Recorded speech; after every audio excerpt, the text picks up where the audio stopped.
നമ്മുടെ മിൽക്കി വേ ഗാലക്സിയിൽ വിശാലമായ ബഹിരാകാശത്തിന്റെ വിജനതയിലൂടെ ഒരു ബഹിരാകാശ പേടകം സഞ്ചരിച്ചുകൊണ്ടിരിക്കുകയാണ്.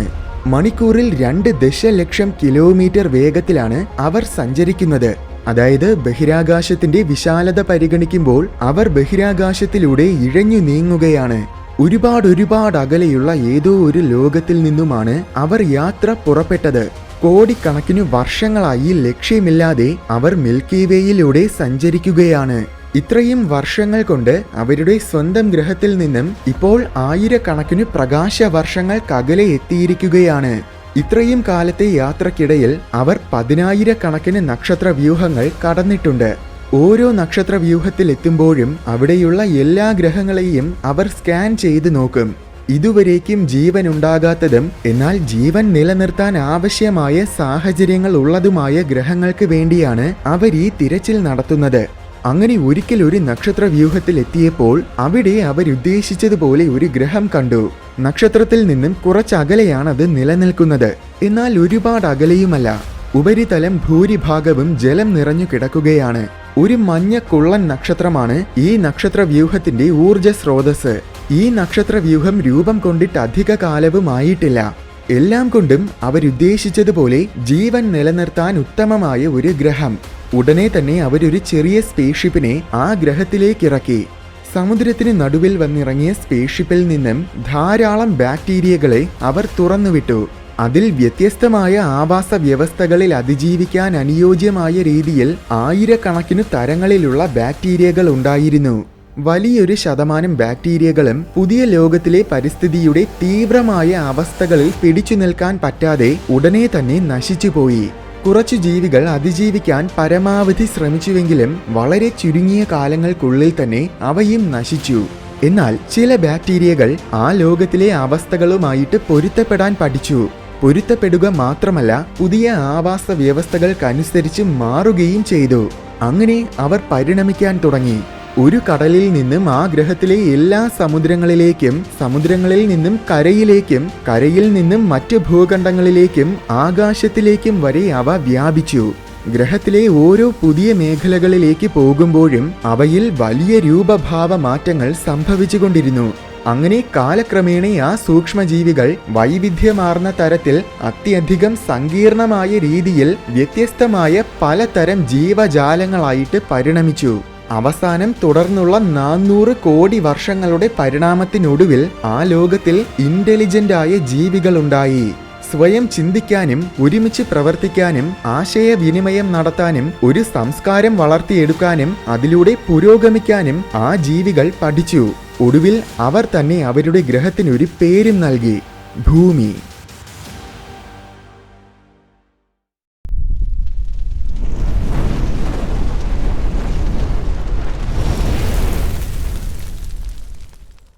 വീഡിയോയിലോട്ട് പോകുന്നതിന് മുന്നേ ഒരു കാര്യം പറയട്ടെ. ഭൂമിയിൽ ആദ്യ ജീവൻ എങ്ങനെ ഉണ്ടായി എന്ന ചോദ്യത്തിന് കുറച്ച് സിദ്ധാന്തങ്ങളല്ലാതെ ഇതുവരേക്കും ഒരു കൃത്യമായ ഉത്തരം കണ്ടെത്താൻ നമുക്ക് സാധിച്ചിട്ടില്ല. അദൃശ്യമായ ഒരു ശക്തിയാണ് ഭൂമിയിൽ ജീവൻ ഉണ്ടാക്കിയതെന്ന് ചിലർ വാദിക്കുമ്പോൾ, കൃത്യമായ സാഹചര്യങ്ങൾ ഒരുങ്ങി വന്നത് കാരണം രാസപ്രവർത്തനങ്ങളിലൂടെ തികച്ചും യാദൃച്ഛികമായിട്ട് ഭൂമിയിൽ ജീവൻ ഉണ്ടായെന്നാണ് മറ്റു ചിലർ പറയുന്നത്. എന്നാൽ വേറൊരു വിഭാഗം പേർ ശരിക്കും ജീവൻ ഉണ്ടായത് ഭൂമിയിലല്ല എന്നും അത് മറ്റെവിടെ നിന്നോ ഭൂമിയിൽ വന്നെത്തിയതാണെന്നും വാദിക്കുന്നു. പക്ഷെ എങ്ങനെ വാദിച്ചാലും ശരി, ഇതെല്ലാം തന്നെ സാങ്കല്പികതകളും സിദ്ധാന്തങ്ങളും നിഗമനങ്ങളുമാണ്. അല്ലാതെ ഒന്നിനും ഇതുവരേക്കും കൃത്യമായ തെളിവുകൾ ഒന്നും തന്നെ ലഭിച്ചിട്ടില്ല. ഇൻട്രോ കേട്ടപ്പോൾ ഏതോ സയൻസ് ഫിക്ഷൻ സിനിമയുടെ കഥ പോലെ തോന്നുമെങ്കിലും അത് ശാസ്ത്രലോകത്തിൽ വളരെയേറെ പ്രസക്തിയുള്ള പാൻസ്പെർമിയ എന്നൊരു സിദ്ധാന്തമാണ്.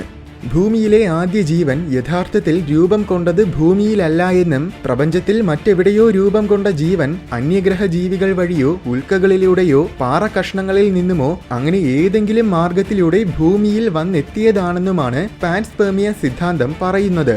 ഈ സിദ്ധാന്തം പല നൂറ്റാണ്ടുകളായി പ്രചരിക്കുന്നുണ്ട്. 5-ാം നൂറ്റാണ്ടിൽ ഗ്രീക്ക് തത്വചിന്തകനായ അനക്സാഗോറാസിന്റെ എഴുത്തുകളിലാണ് ആദ്യമായിട്ട് പാൻസ്പെർമിയ സിദ്ധാന്തത്തിനെ കുറിച്ച് സൂചിപ്പിച്ചത്. 19-ാം നൂറ്റാണ്ടിന്റെ തുടക്കം മുതൽ അതിനെ ശാസ്ത്രീയമായ രീതിയിൽ ചിന്തിക്കാൻ തുടങ്ങി. ഒടുവിൽ കൃത്യമായ ശാസ്ത്രീയ വശങ്ങളിലൂടെ പാൻസ്പെർമിയ സിദ്ധാന്തത്തിനെ വിശദീകരിച്ചത് 20-ാം നൂറ്റാണ്ടിന്റെ ആരംഭത്തിലാണ്. ശാസ്ത്രീയമായിട്ട് ചിന്തിക്കുമ്പോൾ യാഥാർത്ഥ്യമാകാൻ വളരെയേറെ സാധ്യതയുള്ള ഒരു സിദ്ധാന്തം തന്നെയാണ് പാൻസ്പെർമിയ. ഈ സിദ്ധാന്തത്തിൽ ബാക്ടീരിയകൾ അല്ലെങ്കിൽ സൂക്ഷ്മജീവികൾ പ്രധാനമായും 3 ഘട്ടങ്ങൾ കടക്കേണ്ടതുണ്ട്. ഒന്നാമത്തെ ഘട്ടം പ്ലാനറ്ററി എജക്ഷൻ, അതായത് ഒരു ഗ്രഹത്തിൽ നിന്നും സൂക്ഷ്മജീവികൾ ബഹിരാകാശത്തിലെത്തുന്ന ഘട്ടം. രണ്ടാമത്തെ ഘട്ടം സർവൈവിംഗ് ദി ട്രാൻസിറ്റ്, അതായത് ബഹിരാകാശത്തിലൂടെയുള്ള സൂക്ഷ്മജീവികളുടെ സുരക്ഷിതമായ യാത്ര. അവസാനത്തെ ഘട്ടം അറ്റ്മോസ്ഫെറിക് എൻട്രി, എന്നുവെച്ചാൽ ബഹിരാകാശത്തിലൂടെ യാത്ര ചെയ്തു വന്ന സൂക്ഷ്മജീവികൾ മറ്റൊരു ഗ്രഹത്തിൽ പ്രവേശിക്കുന്നത്. ഇനി പാൻസ്പെർമിയ സിദ്ധാന്തത്തിനെ പ്രധാനമായും 4 തരങ്ങളായിട്ട് തിരിക്കാം. ലിതോ panspermia, radio panspermia, pseudo panspermia, directed panspermia.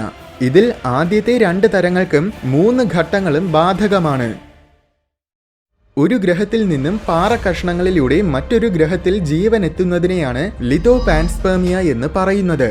ഗ്രഹങ്ങളിൽ വലിയ ഉൽക്കകളും മറ്റ് ബഹിരാകാശ വസ്തുക്കളുമൊക്കെ വന്ന് പതിക്കുമ്പോൾ ഗ്രഹത്തിൽ നിന്നും വൻതോതിൽ പാറ കഷ്ണങ്ങൾ പൊടിഞ്ഞു പോകാറുണ്ട്.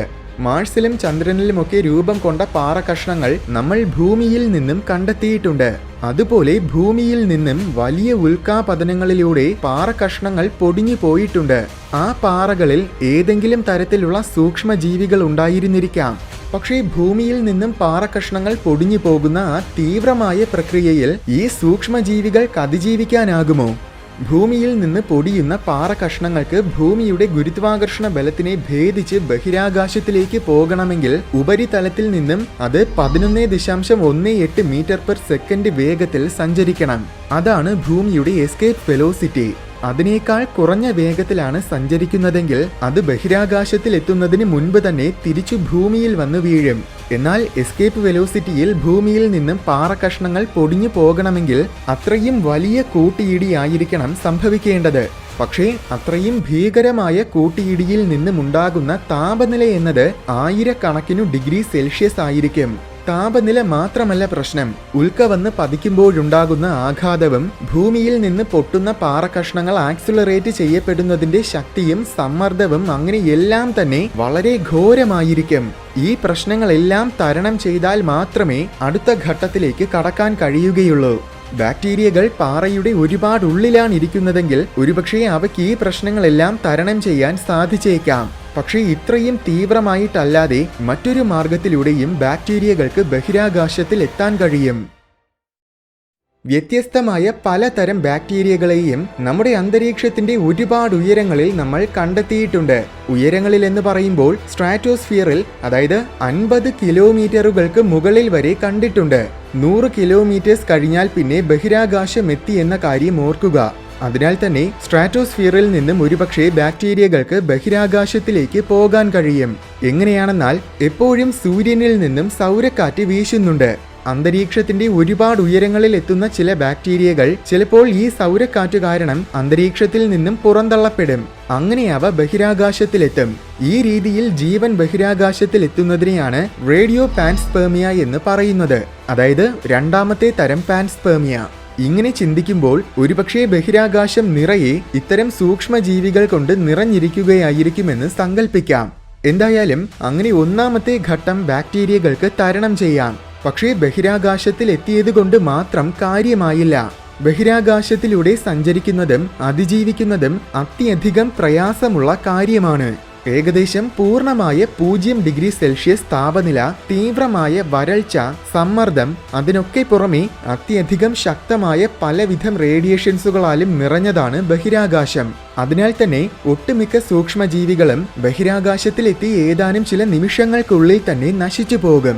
എന്നാൽ ബഹിരാകാശത്തിന്റെ ഈ തീവ്രമായ അവസ്ഥകളെ പല ദശലക്ഷക്കണക്കിനും കോടിക്കണക്കിനും വർഷങ്ങളോളം സമയം വരെ തരണം ചെയ്താൽ മാത്രമേ അവയ്ക്ക് മറ്റൊരു ഗ്രഹത്തിൽ എത്തിച്ചേരാൻ സാധിക്കുകയുള്ളൂ. പക്ഷേ അതെത്രത്തോളം സാധ്യമാണ്? 100 നൂറ്റാണ്ടുകൾക്ക് മുന്നേ തന്നെ സൂക്ഷ്മജീവികൾക്ക് ബഹിരാകാശത്തിൽ അതിജീവിക്കാനാകുമോ എന്നറിയാനുള്ള പരീക്ഷണങ്ങൾ ശാസ്ത്രജ്ഞർ തുടങ്ങിയിരുന്നു. 1936 ആദ്യമായിട്ട് ബാക്ടീരിയകളെ ഒരു ബലൂണിന്റെ സഹായത്തോടെ സ്ട്രാറ്റോസ്ഫിയറിലേക്ക് അയച്ചു പരീക്ഷണം നടത്തിയത്. അതിനുശേഷം നമ്മൾ അത്തരത്തിലുള്ള നിരവധി പരീക്ഷണങ്ങൾ നടത്തി. ടാർഡിഗ്രേഡ്സ്, പിക്രോഫൈലസ്, നെമാറ്റോഡ്സ്, അങ്ങനെ തീവ്രമായ അവസ്ഥകളിൽ അതിജീവിക്കുന്ന പലതരം എക്സ്ട്രീമോഫൈൽ ജീവികളെയും ബഹിരാകാശത്തിലേക്ക് അയച്ച് പരീക്ഷണങ്ങൾ നടത്തിയിട്ടുണ്ട്. അതിൽ നിന്നും ഒരു കാര്യം മനസ്സിലായി.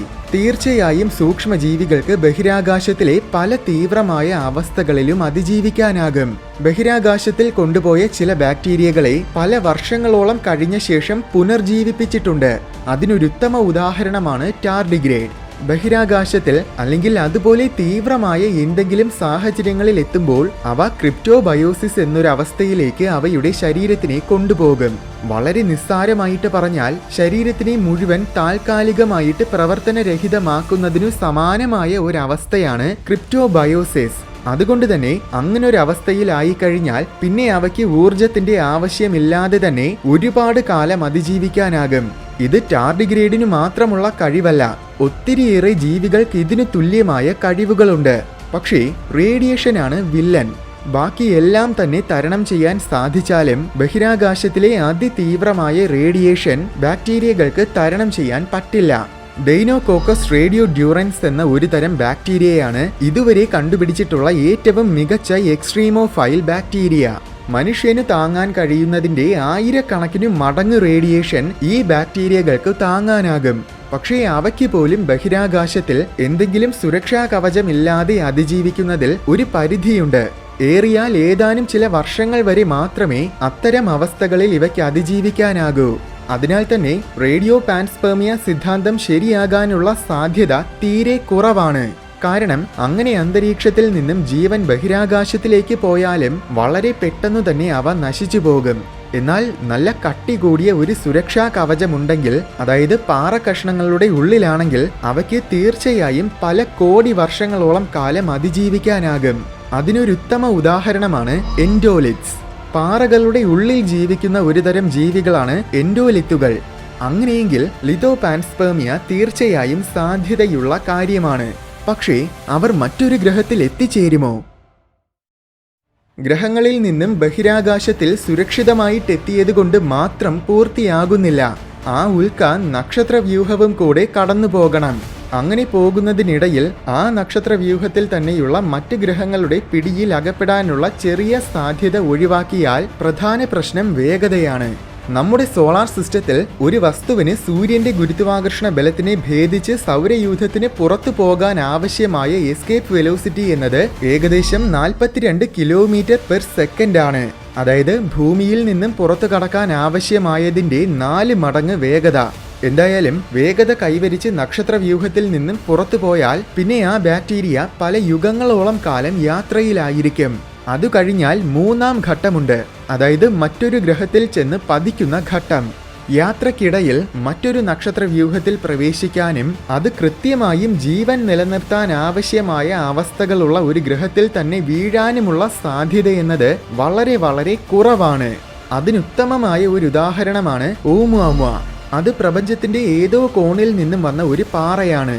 അതെത്ര കാലങ്ങളായിട്ട് യാത്ര ചെയ്യുകയാണെന്ന് നമുക്കറിയില്ല. യാത്രക്കിടയിൽ അത് നമ്മുടെ സൗരയൂഥത്തിൽ പ്രവേശിച്ചു. കോടിക്കണക്കിനു ചെറുതും വലുതുമായ പാറകളുള്ള മേഖലയാണ് സൗരയൂഥത്തിന്റെ അതിരായ ഊട്ട് ക്ലൗഡ്. അതിനുശേഷം ഭീമാകാരമായ 4 ഗ്രഹങ്ങൾ. അതു കഴിഞ്ഞാൽ ധാരാളം ചെറിയ പാറക്കഷ്ണങ്ങൾ നിറഞ്ഞ മറ്റൊരു മേഖലയായ ആസ്ട്രോയിഡ് ബെൽറ്റ്. അതും കഴിഞ്ഞ് വീണ്ടും 4 ഗ്രഹങ്ങളുണ്ട്. സൗരയൂഥത്തിന്റെ മധ്യഭാഗത്തിൽ വരുമ്പോൾ സൗരയൂഥത്തിലെ 99% മാസ്സുമടങ്ങിയ നമ്മുടെ നക്ഷത്രവുമുണ്ട്. ഇത്രയേറെ വസ്തുക്കൾ ഉണ്ടായിരുന്നിട്ടും അതിലൊന്നിൽ പോലും ഓമുഅമുഅ ചെന്ന് പതിച്ചില്ല. ഇപ്പോഴത് നമ്മുടെ സൗരയൂഥം കടന്ന് പുറത്തേക്ക് പോകാനുള്ള യാത്രയിലാണ്. ചുരുക്കി പറഞ്ഞാൽ ആദ്യത്തെ 2 ഘട്ടങ്ങൾ കടക്കുന്നതിനേക്കാൾ പ്രയാസമാണ് 3ാമത്തെ ഘട്ടം. അതുമാത്രമല്ല, ഒരു ഗ്രഹത്തിൽ ചെന്ന് പതിച്ചുവെന്ന് തന്നെ കരുതിയാലും അങ്ങനെ മറ്റൊരു ഗ്രഹത്തിന്റെ ഉപരിതലത്തിൽ ചെന്ന് പതിക്കുമ്പോൾ അവിടെ വളരെ വലിയൊരു വിസ്ഫോടനമുണ്ടാകും.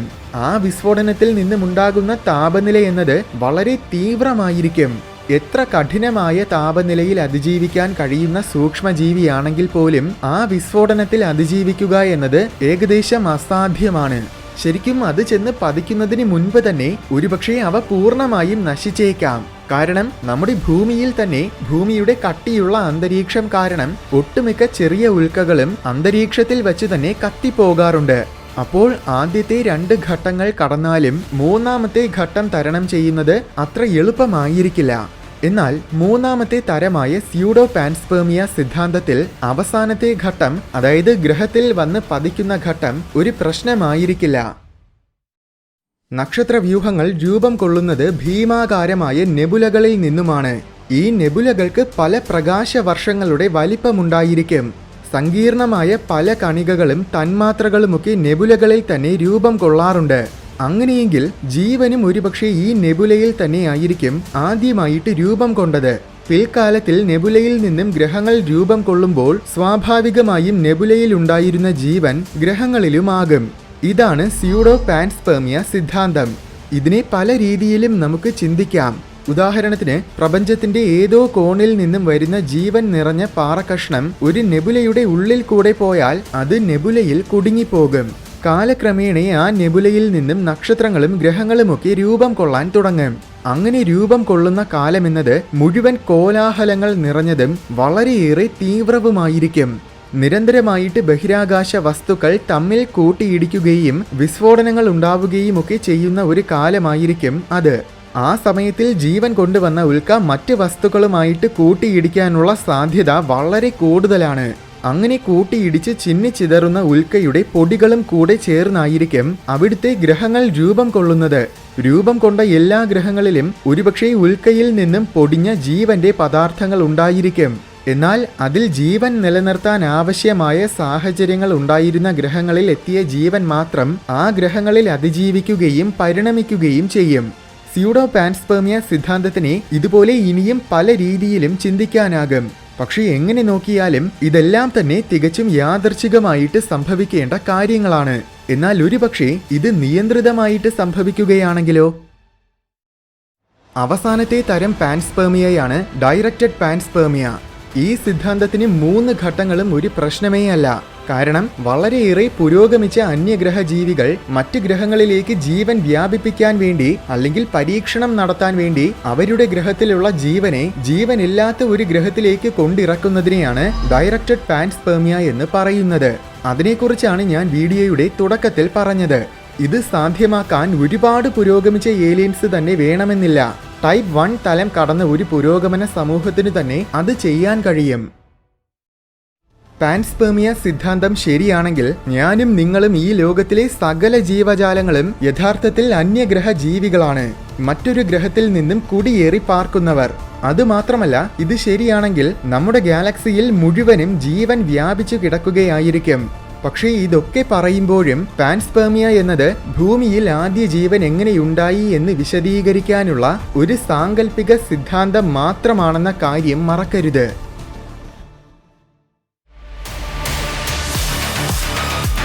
വീഡിയോ ഇഷ്ടമായെങ്കിൽ ലൈക്ക് ചെയ്യണമെന്നും ഇതുപോലെ കൗതുകവും വിജ്ഞാനവും നിറഞ്ഞ കൂടുതൽ വീഡിയോസ് കാണാനായിട്ട് ഈ ചാനൽ മറക്കാതെ സബ്സ്ക്രൈബ് ചെയ്യണമെന്നും ഓർമ്മിപ്പിക്കുന്നു.